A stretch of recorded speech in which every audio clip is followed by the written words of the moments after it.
I was 53 years old, standing in my daughter's kitchen in Oakville, holding a small card that had just been handed to me like an afterthought, when I realized that some people will never stop trying to make you feel small, even on the happiest day of their lives.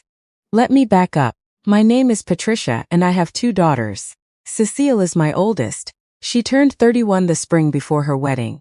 And then there's my younger daughter Nora, who is 27, and who has, for most of her life, existed in the long shadow that Cecile has cast without ever seeming to notice or care that she was casting it at all. I should tell you a little about Cecile, because you need to understand her to understand any of this. Cecile was the kind of child who always knew exactly what she wanted and exactly how to get it. As a baby, she didn't cry. She screamed until someone came. As a toddler, she didn't ask. She pointed and waited.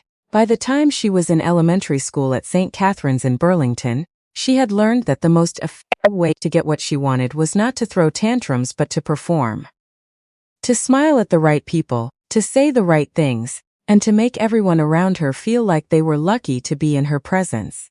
Teachers adored her, neighbors adored her, my mother adored her, and me? I loved her. Of course I did, she is my daughter.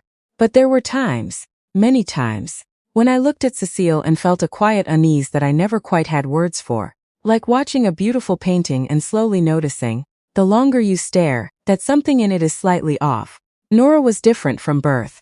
Quieter, more careful. She was the kind of child who noticed things. Who would come home from school and tell me about the girl at lunch who had eaten alone, or who would save up her own allowance to buy a birthday gift for a friend when I'd forgotten to remind her. She wasn't perfect. She could be moody, stubborn, and she cried too easily in arguments. But she was good. Genuinely, deeply good in a way that didn't need an audience. Growing up, Nora never complained about being Cecile's sister. Even when Cecile got the bigger bedroom because she made more noise about it. Even when my ex-husband, Gerald, consistently talked about Cecile's accomplishments at dinner, and asked Nora polite but distracted questions that showed he hadn't quite been listening to what she'd said the night before. Even when Cecile's university graduation party cost twice what we'd spent on Nora's, because by the time Nora graduated, Gerald and I had separated, and no one had much appetite for celebration. I think about all of that now. I think about it a lot. The engagement announcement came on a Saturday in late October. Cecile called me on FaceTime, not to share the news privately first, but to include me in a group call that already had Gerald, his new wife Pamela, Cecile's future in-laws, and 3 of Cecile's closest friends on it. Her fiancé Trevor was beside her, beaming. He's a good man, I genuinely believe that. He works in commercial real estate in Toronto and he has kind eyes and he laughs too loud at his own jokes, but he makes Cecile happy and that matters. I said congratulations. I smiled. I meant it. Nora was not on the call. I found out later that Cecile had called everyone else first, and then called Nora separately. 15 minutes after the group call ended, while she was still on a high from everyone's reactions, Nora told me she'd said, "Oh, and I'm telling you too, obviously." That word, obviously, sat in my chest like a stone when Nora repeated it to me. Obviously. As if Nora were a box to be checked. The wedding planning began almost immediately. Cecile had a vision. She'd had it for years, honestly, filed away in some internal drawer labeled My Wedding. And the vision was lavender. Dusty lavender bridesmaid dresses, ivory florals, gold accents, a venue in Niagara-on-the-Lake overlooking the vineyard. The pillar and post, beautiful, genuinely beautiful, and expensive in the way that things in Niagara-on-the-Lake tend to be. She asked 4 of her close friends to be bridesmaids. She asked her cousin Bethany on Gerald's side, and she asked Nora. I want to be honest here. When I heard she'd asked Nora, I felt relief. Genuine relief. I thought, maybe I've been reading too much into things. Maybe the distance between them is just the natural distance between 2 sisters who grew into very different women. Maybe this is Cecile reaching out a hand. Nora was touched. She told me so. She called me the night Cecile asked her, and she sounded lighter than she had in a long time. And I remember thinking that this was going to be good for them. The dress fittings were scheduled at a bridal boutique on Queen Street in Niagara-on-the-Lake. Cecile had chosen a gown designer I'd never heard of but whose dresses I'd seen in the photos. Cecile kept forwarding to the family group chat. Floor length, satin, the color of a late day sky in early spring. They were genuinely stunning. I told her so. Nora went to the group fitting with the other bridesmaids in March. She came home that evening and called me, and she sounded. I'm choosing my words carefully here. She sounded confused. Mom, she said. I think there might have been a mix-up with the dresses.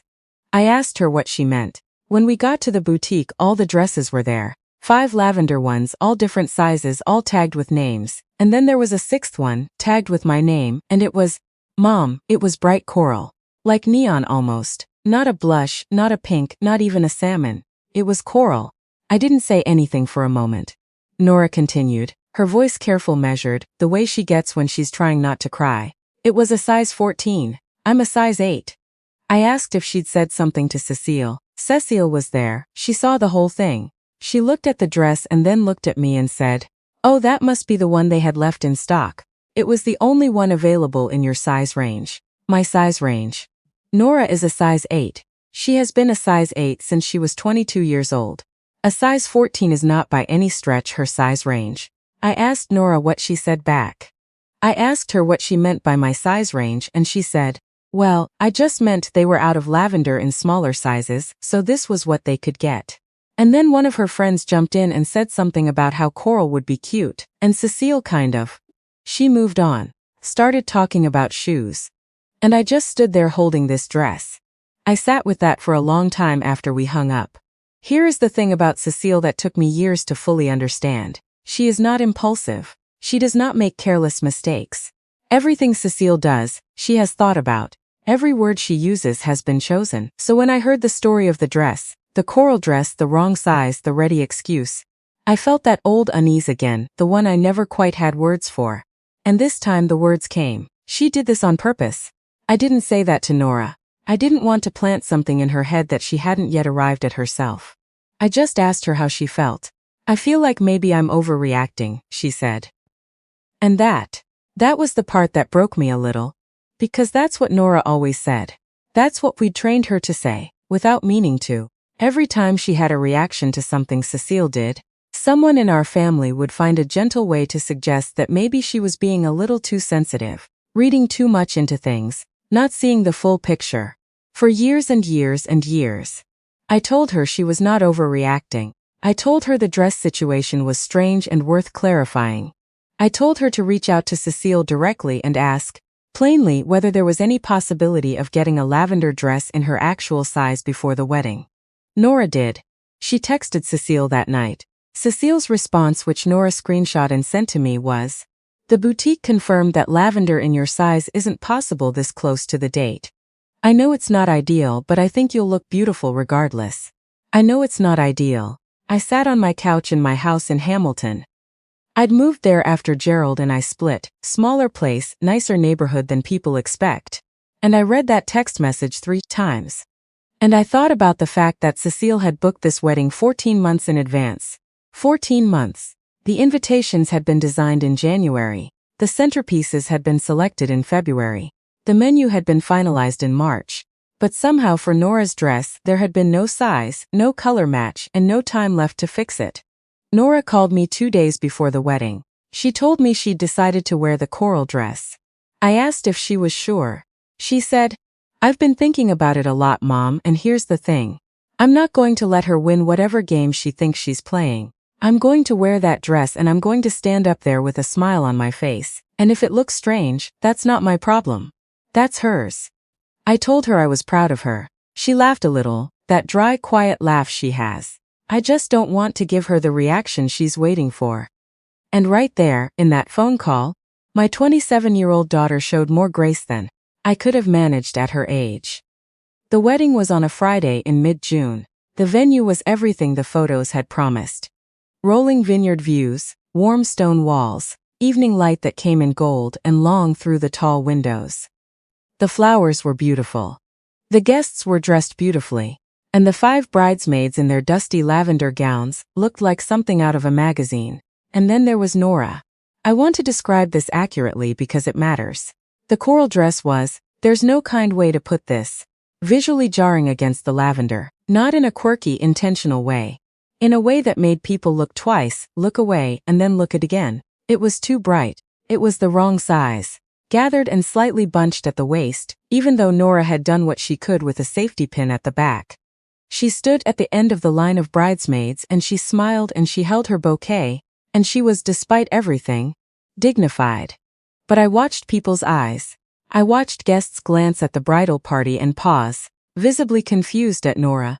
I watched two women near the back lean in and say something to each other behind their programs. I watched Cecile's future mother-in-law whisper something to her husband, and I watched Cecile, who was radiant in her ivory gown, and who smiled at everyone and held Trevor's hand, and who at one point during the ceremony, glanced down the row of bridesmaids and let her eyes rest on Nora for just a moment, and smiled. That smile. I've replayed it. I didn't say anything at the reception. I drank one glass of wine too many, and I danced with my friend Loretta, who'd driven up from Brantford, and I told her what had happened with the dress, and she made a sound somewhere between a gasp and a laugh, and said, "Pat, you cannot be serious." I told her I was very serious. She looked over at Nora, who was chatting with some of Trevor's cousins near the bar, and she said, "That girl is a saint." She was right. Nora worked that wedding like she had nothing to prove, which is exactly what Cecil had not counted on. 3 weeks after the wedding, I was at Nora's apartment in Mississauga for dinner. She was in the middle of her teacher certification program at the time, renting a small place near the GO station, when she got a text from someone named Petra. Petra was the wedding photographer. I was sitting at Nora's kitchen table when Nora read the text, and I watched her face change.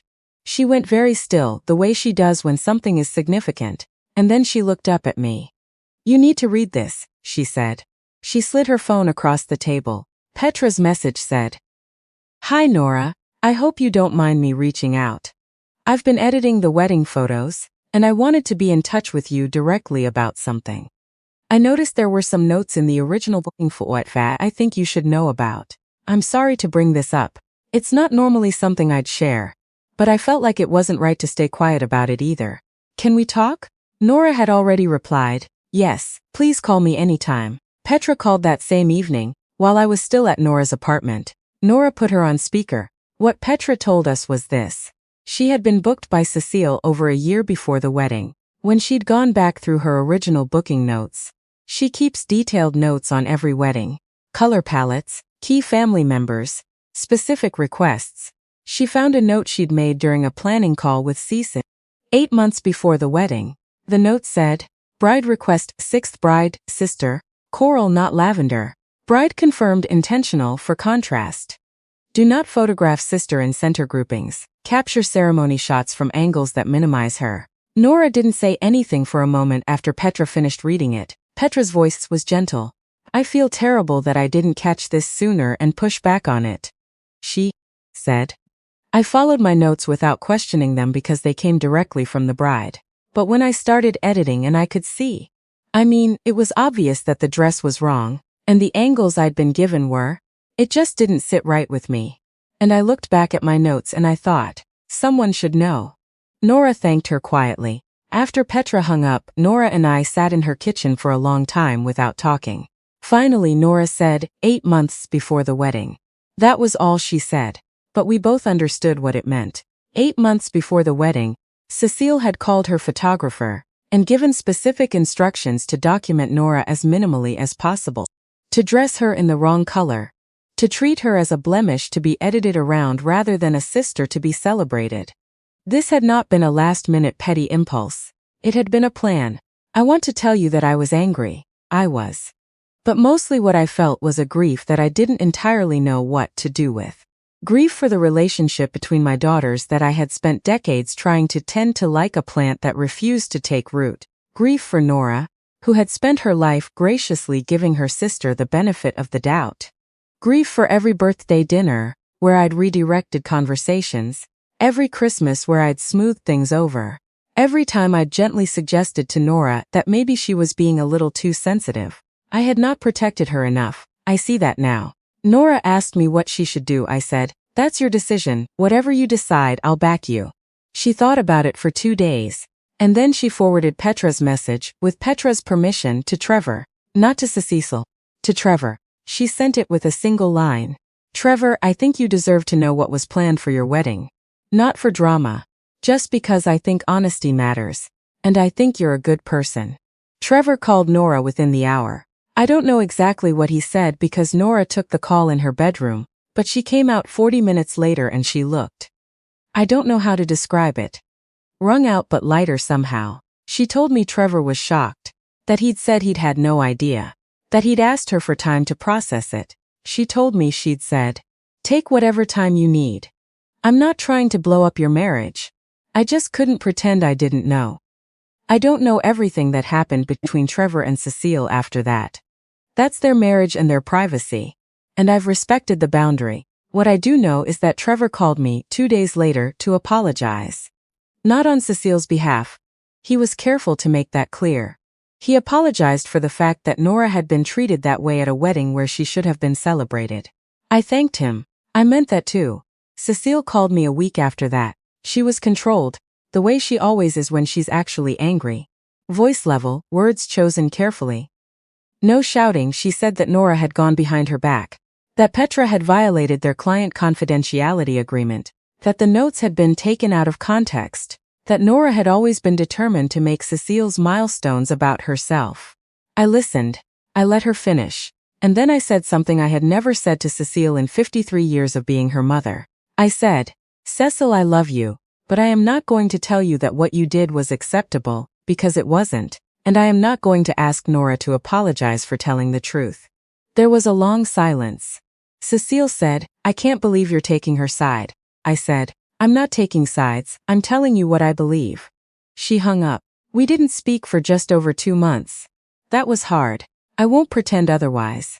I missed her the way you miss a complicated person, not just who they are but who you hoped they might become. I spent a lot of those 2 months thinking about how we get here, how a child grows into someone who can spend 8 months planning to humiliate her sister and still believe, genuinely believe, that she is the injured party. I don't think Cecile is a monster. I think she is someone who learned very early that she was the important one, that she was the one worth noticing, and that Nora was just furniture in a way, present but not significant. And I think that when Nora refused to accept that, when Nora had the audacity to stand in that coral dress with her chin up and a smile on her face and not fall apart, something in Cecile broke in a way she didn't know how to handle. I think Cecile expected Nora to dissolve, to cry at the boutique, to skip the wedding, to cause a scene, to become the difficult one. And when she didn't, when Nora just stood there, gracefully, and the photographs that did exist showed not a woman destroyed but a woman composed. I think Cecile felt something she wasn't prepared for. Seen, not in the way she wanted to be seen but seen. Cecile called me in September. She didn't apologize exactly. Cecile doesn't do exact apologies. She does explanations that contain acknowledgement buried inside them. But she said she'd been in therapy, and that she'd been thinking about how she had treated Nora over the years, and that she wanted to do better. I told her I was glad. I told her the door was always open. Nora and Cecile are not close. I don't think they will be, not for a long time, maybe not ever in the way I once dreamed they would be. But they had lunch together in October. Nora told me about it, neutral and careful, not asking for my reaction. And they sat across from each other and talked, really talked. Maybe for the first time without the performance and the undercurrent and the carefully constructed smile. I'm 53 years old, and I have learned, slowly, with the particular stubbornness of someone who wanted very badly to believe otherwise, that you cannot love the tension out of a relationship. You cannot smooth talk it, or redirect it, or host enough Christmas dinners to make it disappear. Sometimes the truth has to come in through a side door, sent by a photographer in Niagara-on-the-Lake who decided that staying quiet wasn't something she could do. Nora texted me the day after she and Cecile had lunch. She said, "It was okay.